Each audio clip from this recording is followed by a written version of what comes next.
अगर 60 मिनट में सिस्टम ठीक नहीं हुआ तो इस बैंक का पूरा पैसा हैकर के पास चला जाएगा, लेकिन मुझसे हो जाएगा। तू भिखारी है, तू क्या ठीक करेगा ये बैंक?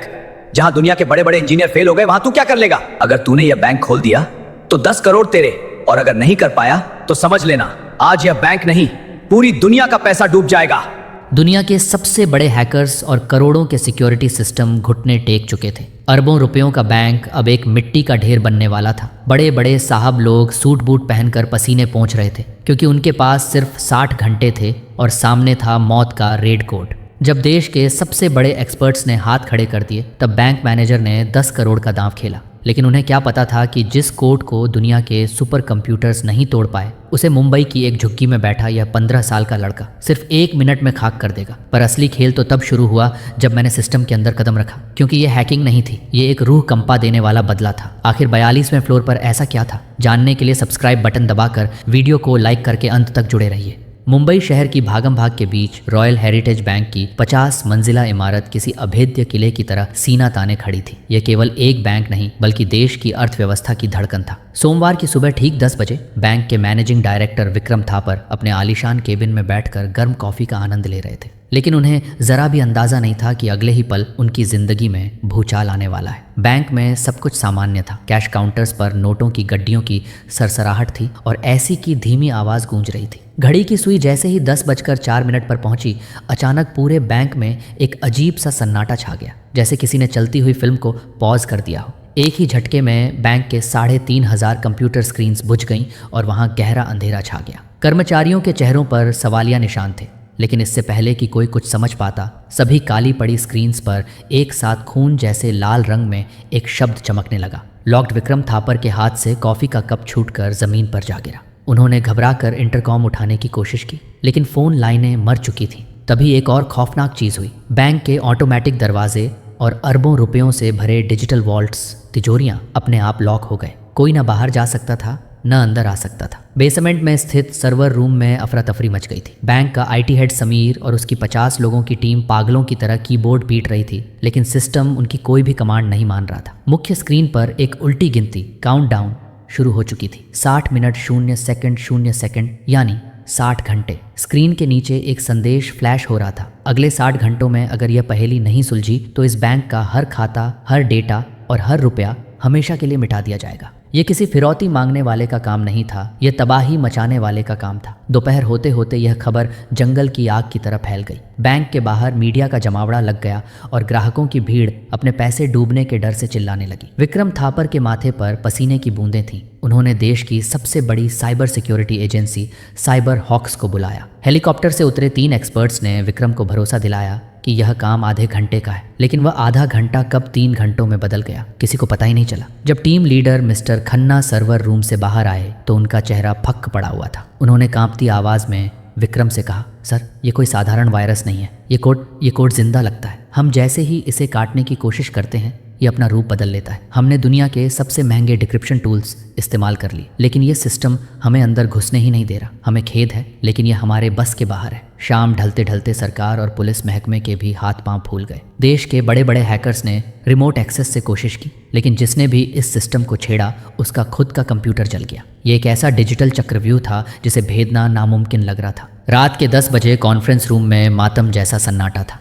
विक्रम थापर खिड़की से बाहर मुंबई की बारिश को देख रहे थे। उनकी आंखों में बेबसी थी। उनके पीछे पुलिस कमिश्नर और बैंक के बोर्ड मेंबर्स सिर झुकाए बैठे थे। विक्रम जानते थे कि अगर 60 घंटे बाद डेटा डिलीट हुआ तो देश में दंगे भड़क जाएंगे। अब नियमों से काम नहीं चलने वाला था। अगली सुबह जब बारिश थम चुकी थी, विक्रम थापर ने बैंक की सीढ़ियों पर खड़े होकर एक ऐतिहासिक प्रेस कॉन्फ्रेंस की। सैकड़ों कैमरों के सामने उन्होंने गहरी सांस ली और कहा, रॉयल हेरिटेज बैंक आज एक ऐसे संकट में है जिसका हल हमारे एक्सपर्ट्स के पास नहीं है। इसलिए मैं विक्रम थापर आज पूरे देश के सामने एक खुली चुनौती रखता हूँ। कोई भी, चाहे वो स्टूडेंट हो, फ्रीलांसर हो या कोई अंडरग्राउंड हैकर, जो कोई भी हमारे सिस्टम को अनलॉक करेगा और उस अपराधी का पता लगाएगा, उसे मैं नकद 10 करोड़ रुपए का इनाम दूंगा। साथ ही अगर उस पर कोई पुराना साइबर केस है तो उसे भी रफा दफा किया जाएगा। हमें बस समाधान चाहिए, अभी इसी वक्त। यह ऐलान होते ही पूरे देश में सनसनी फैल गई। हर न्यूज़ चैनल पर ब्रेकिंग न्यूज़ चल रही थी। 10 करोड़ का इनाम, कौन बचाएगा बैंक? सोशल मीडिया पर यह खबर आग की तरह वायरल हो गई। हज़ारों लोगों ने अपने लैपटॉप खोल ली, लेकिन बैंक का सर्वर एक लोहे की दीवार बनकर खड़ा रहा। स्क्रीन पर वही चिढ़ाने वाला मैसेज आता, नाइस ट्राई बट नो। कोशिश अच्छी थी पर नहीं। इधर मुंबई की चकाचौंध से मीलों दूर धारावी की एक तंग और बदबूदार गली में टीन की छत वाली एक छोटी सी खोली में एक अलग ही कहानी शुरू हो रही थी। उस अंधेरे कमरे में कबाड़ से उठाए गए कंप्यूटर पार्ट्स का ढेर लगा था। वहाँ बैठा था 15 साल का आर्यन। दुबला पतला शरीर, बिखरे बाल और फटे हुए कपड़े। वह एक हाथ से वड़ा पाव खा रहा था और उसकी नज़रें सामने चल रहे एक पुराने टीवी पर थीं, जहाँ विक्रम थापर इनाम की घोषणा कर रहे थे। आर्यन ने खाना छोड़ दिया। उसकी आंखों में एक अजीब सी चमक आ गई, जैसे किसी शिकारी को अपना शिकार मिल गया हो। उसने अपने टूटे हुए लैपटॉप की स्क्रीन पर नज़र डाली, जहाँ हरे रंग के कोड तेज़ी से चल रहे थे। उसने धीरे से मुस्कुराते हुए कहा, इन सूट बूट वालों को लगता है कि सिस्टम को ताकत से तोड़ा जा सकता है, बेवकूफ़। आर्यन ने अपनी उंगलियां कीबोर्ड पर रखी। उसकी टाइपिंग की स्पीड इतनी तेज़ थी कि उंगलियां दिखाई भी नहीं दे रही थी। उसने बैंक के सर्वर का एक चोर रास्ता बैकडोर चेक किया। उसकी स्क्रीन पर भी वही लॉक्ड मैसेज आया जिसने दुनिया के बड़े बड़े इंजीनियरों को डरा रखा था। लेकिन आर्यन डरा नहीं। उसने अपनी जेब से एक पुरानी घिसी हुई पेन ड्राइव निकाली और उसे लैपटॉप में लगा दिया। चलो देखते हैं मिस्टर हैकर, तुम कितने होशियार हो। आर्यन बुदबुदाया और उसने एंटर बटन दबा दिया। दुनिया को लग रहा था कि बैंक खत्म हो चुका है, लेकिन किसी को खबर नहीं थी कि मुंबई की सबसे गरीब बस्ती में बैठा एक 15 साल का लड़का उस 10 करोड़ के सवाल का जवाब अपनी उंगलियों पर नचा रहा था। सवाल बस ये था कि क्या बड़े लोग उसकी बात सुनेंगे। धारावी की उन तंग और कीचड़ भरी गलियों से निकलकर जब आर्यन रॉयल हेरिटेज बैंक की गगनचुंबी इमारत के सामने पहुंचा तो उसे लगा जैसे वह किसी दूसरी दुनिया में आ गया हो। उसके कपड़े बारिश और पसीने से भीगे हुए थे। पैरों में पुरानी हवाई चप्पलें थीं और कंधे पर एक मैला कुचैला बैग लटका था जिसमें उसका वो खटारा लैपटॉप था। बैंक के बाहर का नज़ारा किसी युद्ध के मैदान जैसा था। पुलिस की गाड़ियों के सायरन गूंज रहे थे, मीडिया वाले चिल्ला रहे थे और हजारों लोगों की भीड़ पुलिस बैरिकेड्स तोड़ने की कोशिश कर रही थी। आर्यन ने भीड़ को चीरते हुए आगे बढ़ने की कोशिश की, लेकिन मेन गेट पर खड़े बंदूकधारी सुरक्षा गार्ड ने उसे देखते ही रोक दिया। गार्ड ने उसे ऊपर से नीचे तक घूरते हुए हिकारत से कहा, ऐ छोटू, यहाँ कोई भंडारा नहीं चल रहा, भाग यहाँ से। बड़े साहब लोग वैसे ही परेशान हैं। आर्यन ने अपनी सांसें संभाली और गार्ड की आंखों में आंखें डालकर कहा, साहब से कहो वो 10 करोड़ का इनामी आ गया है, मुझे अंदर जाना है। गार्ड और उसके साथी जोर जोर से हंस पड़े। अरे देखो, ये भिखारी बैंक बचाएगा। बेटा, यहाँ बड़े बड़े इंजीनियर अपने बाल नोच रहे हैं, तू जाकर कहीं और भीख मांग। आर्यन को गुस्सा नहीं आया, उसे ऐसी बेइज्जती की आदत थी। उसने कुछ नहीं कहा, बस चुपचाप अपनी जेब से अपना टूटा हुआ स्मार्टफोन निकाला। उसने फ़ोन को बैंक के बाहर लगी विशाल डिजिटल स्क्रीन के नेटवर्क से कनेक्ट किया, जिस पर इस वक्त विक्रम थापर का चेहरा और हेल्प का मैसेज चल रहा था। आर्यन की उंगलियां फ़ोन की स्क्रीन पर बिजली की तरह चलीं। ठीक 10 सेकंड बाद बैंक के बाहर लगी उस 50 फुट ऊंची स्क्रीन पर विक्रम थापर का चेहरा गायब हो गया और वहां काले बैकग्राउंड पर बड़े बड़े सफ़ेद अक्षरों में लिखा आया, गेट नंबर 4 ओपन फॉर एरियन। ये देखते ही वहां सन्नाटा छा गया। गार्ड्स की हंसी उनके गले में ही अटक गई। अंदर कंट्रोल रूम में बैठे विक्रम थापर ने जब अपनी स्क्रीन पर यह मैसेज देखा तो वो अपनी कुर्सी से उछल पड़े। उन्होंने तुरंत वॉकी टॉकी पर चिल्लाया, गेट नंबर 4 पर जो भी लड़का खड़ा है उसे इज्जत से अंदर लेकर आओ अभी। 5 मिनट बाद आर्यन बैंक के आलीशान कॉन्फ्रेंस रूम में खड़ा था। वहां का तापमान बेहद ठंडा था और महंगे इत्र की खुशबू आ रही थी जो आर्यन के भीगे कपड़ों की बदबू से बिल्कुल अलग थी। सामने लंबी ओवल टेबल पर विक्रम थापर, पुलिस कमिश्नर और साइबर हॉक्स के हेड मिस्टर खन्ना बैठे थे। मिस्टर खन्ना ने आर्यन को देखते ही माथा पीट लिया। मिस्टर थापर, क्या आप मजाक कर रहे हैं? ये बच्चा, इसके हाथ में जो लैपटॉप है उससे तो वीडियो गेम भी ठीक से नहीं चलेगा। ये हमारा सर्वर क्या खाक ठीक करेगा? कमरे में मौजूद बाकी लोग भी दबी जुबान में हंसने लगे। आर्यन ने किसी की बात का जवाब नहीं दिया। वह सीधा मेन सर्वर टर्मिनल की ओर बढ़ा और कुर्सी खींचकर बैठ गया। उसने अपना पुराना लैपटॉप वहां मौजूद सुपर कंप्यूटर से कनेक्ट किया। मिस्टर खन्ना चिल्लाए, ए लड़के, छूना मत उसे। अगर एक भी गलत की स्ट्रोक लगा तो टाइमर और तेज हो जाएगा।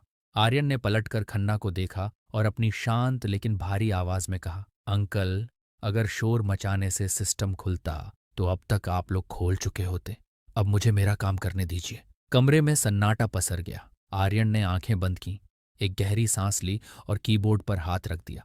जैसे ही उसकी उंगलियां चलीं, स्क्रीन पर चल रहे कोड का रंग बदलने लगा। जो कोड पहले लाल था वो धीरे धीरे पीला होने लगा। आर्यन की स्पीड इतनी तेज थी कि देखने वालों की पलकें झपकना भूल गईं। ये पॉलीमॉर्फिक कोड नहीं है, आर्यन ने टाइप करते हुए कहा। ये एक मिरर ट्रैप है। आप लोग बाहर से हमला रोकने की कोशिश कर रहे थे, लेकिन ये हमला बाहर से हो ही नहीं रहा। विक्रम थापर हैरान होकर आगे झुके। क्या मतलब? हमला बाहर से नहीं हो रहा? आर्यन ने एंटर की जोर से दबाई और स्क्रीन पर एक नक्शा खुल गया। सर, हैकर ने सिस्टम को ऐसे डिजाइन किया है कि हमें लगे हमला विदेश से हो रहा है, लेकिन सिग्नल का सोर्स इसी बिल्डिंग के अंदर से आ रहा है। ये सुनते ही पुलिस कमिश्नर और विक्रम के पैरों तले जमीन खिसक गई। बिल्डिंग के अंदर? लेकिन ये कैसे मुमकिन है? सर्वर रूम सील है। तभी अचानक स्क्रीन पर चल रहा टाइमर, जो 50 घंटे दिखा रहा था, एकदम से बदलकर 1 घंटा पर आ गया। यानी अब 60 घंटे नहीं, सिर्फ 1 घंटा बचा था। सिस्टम ने आर्यन की चालाकी पकड़ ली थी। स्पीकर से एक मशीनी और डरावनी आवाज गूंजी। बहुत अच्छे छोटे उस्ताद, तुमने मेरा पता तो लगा लिया, लेकिन अब खेल का नियम बदल गया है। तुम्हारे पास सिर्फ 60 मिनट हैं। अगर 1 घंटे में मुझे नहीं रोका तो बैंक का पूरा डेटा ब्लास्ट हो जाएगा। खन्ना घबराकर चिल्लाने लगे।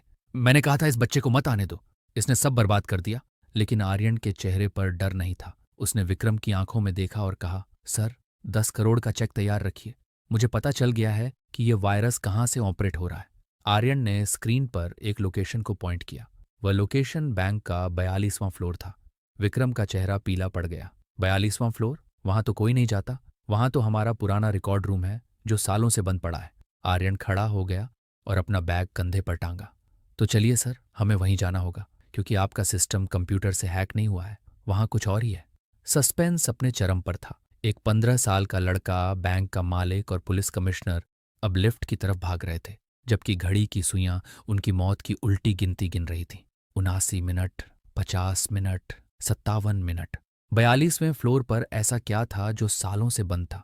और क्या आर्यन सच में डेटा बचा पाएगा, या वह खुद किसी बड़ी साजिश का शिकार होने जा रहा था?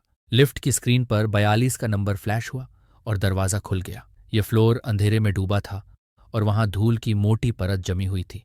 विक्रम थापर, पुलिस कमिश्नर और आर्यन के साथ 4 हथियारबंद कमांडो अंदर दाखिल हुए।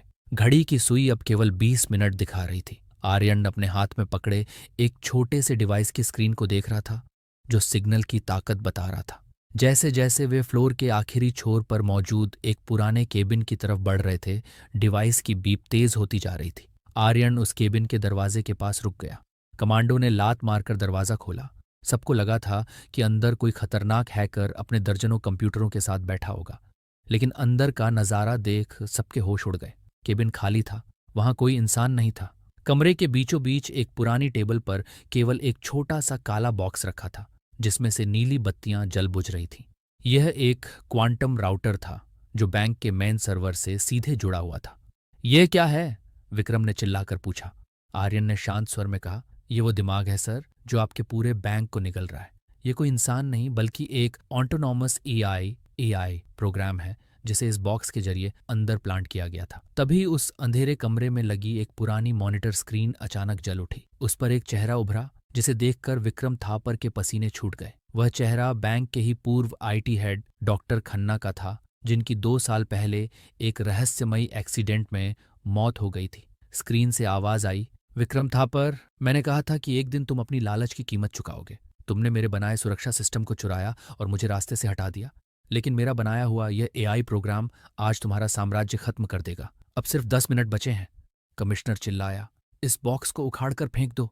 आर्यन ने तुरंत हाथ बढ़ाकर उन्हें रोका। नहीं, अगर इसे हाथ भी लगाया तो इसमें लगा किल स्विच एक्टिवेट हो जाएगा और सारा डेटा उसी पल जल जाएगा। ये बॉक्स सिर्फ एक ही तरीके से बंद हो सकता है। हमें उस मास्टर पासवर्ड की जरूरत है जो डॉक्टर खन्ना ने मरने से पहले बनाया था। वक्त तेज भाग रहा था। 8 मिनट, 7 मिनट। विक्रम घुटनों पर गिर गए। मुझे पासवर्ड नहीं पता। खन्ना ने वो पासवर्ड किसी को नहीं बताया था। तभी आर्यन के दिमाग की बिजली चमकी। उसने डॉक्टर खन्ना की तस्वीर को ध्यान से देखा। तस्वीर के पीछे एक पुरानी किताब रखी थी, जिसका नाम था द फर्स्ट स्टेप। आर्यन ने तेजी से टाइप करना शुरू किया। खन्ना ने हैरान होकर पूछा, तुम क्या कर रहे हो? तुम्हारे पास पासवर्ड नहीं है? आर्यन ने टाइप करते करते कहा, डॉक्टर खन्ना एक जीनियस थे, लेकिन वो एक पिता भी थे। मैंने उनके पुराने रिकॉर्ड्स कल रात ही हैक किए थे। उनकी एक बेटी थी जो 15 साल पहले इसी तारीख को पैदा हुई थी और उसी दिन उसकी मौत हो गई थी। टाइमर अब सिर्फ 60 सेकंड पर था। बैंक के नीचे खड़ी हजारों की भीड़ की सांसें रुकी हुई थीं। देश की पूरी इकोनॉमी एक धागे से लटकी थी। आर्यन ने अंतिम कोड डाला। ये कोड पासवर्ड नहीं बल्कि एक इमोशनल एल्गोरिदम था। उसने कीबोर्ड पर लिखा, rest in peace my angel. जैसे ही उसने एंटर दबाया, कमरे में एक गहरी खामोशी छा गई। टाइमर 001 पर रुक गया। लाल बत्तियां हरी हो गईं। स्क्रीन पर लिखा आया, सिस्टम रिस्टोर्ड। पूरे बैंक के दरवाजे खुल गए। कंप्यूटर सामान्य हो गए। विक्रम थापर ने राहत की सांस ली और वहीं जमीन पर बैठ गए। नीचे खड़ी भीड़ खुशी से झूम उठी। पुलिस कमिश्नर ने आर्यन के कंधे पर हाथ रखा। शाबाश लड़के, तुमने आज इतिहास रच दिया। कुछ देर बाद बैंक के मुख्य हॉल में मीडिया के सामने विक्रम थापर ने 10 करोड़ का चेक आर्यन की तरफ बढ़ाया। कैमरा की फ्लैश लाइट आर्यन की आंखों को चौंधिया रही थी, लेकिन आर्यन ने चेक हाथ में नहीं लिया। उसने शांत आवाज में माइक पर कहा, मुझे यह पैसे नहीं चाहिए सर। बस इस पैसे से उन लोगों की मदद कीजिए जिनका घर इस बैंक की वजह से उजड़ गया था, और धारावी में एक ऐसा स्कूल खोलिए जहां मेरे जैसे बच्चों को सही रास्ता दिखाया जा सके, न कि अपराधी बनाया जाए। आर्यन वहां से मुड़ा और भीड़ को चीरते हुए अपनी फटी हुई चप्पलें घिसटते हुए बाहर निकल गया। विक्रम चिल्लाते रह गए, रुको, तुम कौन हो? तुम्हारा पूरा नाम क्या है? आर्यन ने पीछे मुड़कर नहीं देखा, बस हाथ हिलाया और बारिश में कहीं ओझल हो गया। अगले दिन अखबारों की सुर्खी थी, एक गुमनाम फरिश्ते ने बचाया देश का अरबों रुपया। बैंक का सिस्टम तो ठीक हो गया था, लेकिन उस 15 साल के लड़के ने दुनिया को दिखा दिया कि असली ताकत महंगे सूट और बड़ी डिग्रियों में नहीं, बल्कि एक सही नीयत और तेज दिमाग